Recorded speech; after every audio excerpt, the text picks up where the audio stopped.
supuesto, la vez pasada hablábamos de por qué elegir una mascota. Y automáticamente viene la pregunta, ¿y qué mascota elijo?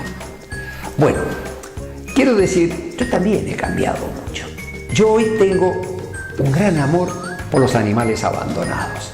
Entonces, yo quizás en una época tenía preferencia por los animales de raza.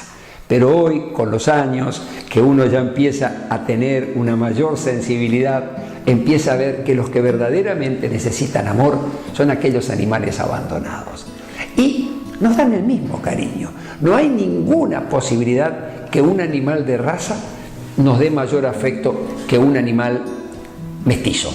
No hay ninguna posibilidad. Los dos tienen la misma cola, los dos tienen corazón, los dos tienen todos los afectos exactamente iguales. Pero estamos dando una oportunidad de tener un hogar, de salir de ese abandono que tuvieron. Y por supuesto, después están, ¿qué elijo? ¿Un cachorrito o un perro adulto? Depende.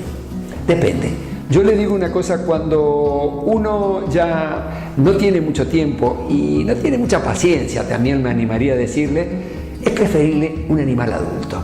Porque ese animal adulto ya prácticamente no hay nada que enseñarle. Normalmente los animales saben dónde tienen que orinar, dónde tienen que defecar, es decir, ya tienen una vida un poco, dejan de romper, ya pasaron esa edad de la hiperactividad, de romper cosas. Entonces, soy también partidario de los animales adultos. Y por supuesto que a veces la gente dice, yo quiero tener una mascota para que sus últimos años de esta mascota sean felices. Bueno, esa es una buena oportunidad. ¿Y qué elegimos? ¿Elegimos perro macho o perra hembra? Cualquiera. No cambia el sexo, no va a cambiar, digamos, la convivencia con los animales. Por supuesto que debemos saber que si elegimos un macho, va a levantar la pata por todos lados, la hembra va a tener celos. Entonces, hay cositas que debemos asesorarnos para después decir, ay, si yo sabía, no elegía este o no elegía aquel. Y después hay otro que nos está esperando, que son los gatos. Otro que nos está ahí en la puerta esperando y que están muy equivocados. Ustedes, cuando dicen, no, yo no quiero un gato porque el gato es muy indiferente, el gato no da cariño, el gato hace su vida. Sí, seguro.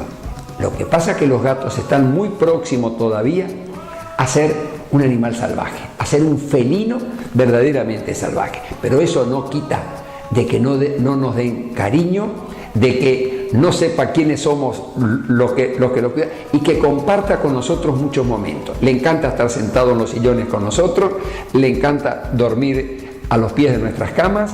Entonces, el gato, y tiene una ventaja, usted no tiene que estar pendiente todos los días, le deja la comida en un volumen, él se regula solo, le deja una bandeja sanitaria, defeca todo, tapa todo, no tiene olor.